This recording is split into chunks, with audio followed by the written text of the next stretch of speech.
gjithandej po shohim një alarm i cili të bën të besosh që ka diçka me të vërtet shqetësuese, po të bën të besosh që ka diçka me të vërtet që kërkon një amplifikim ndoshta përtej të durës.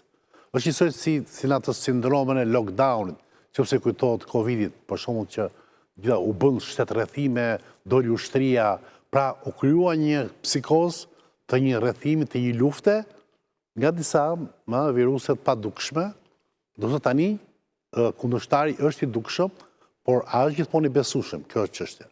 Megjithatë, sepse si ka mundësi që në një vend deri dje paqësor si Norvegjia dhe Suedia të riaktivizohen bunkeret e luftës ftohtë.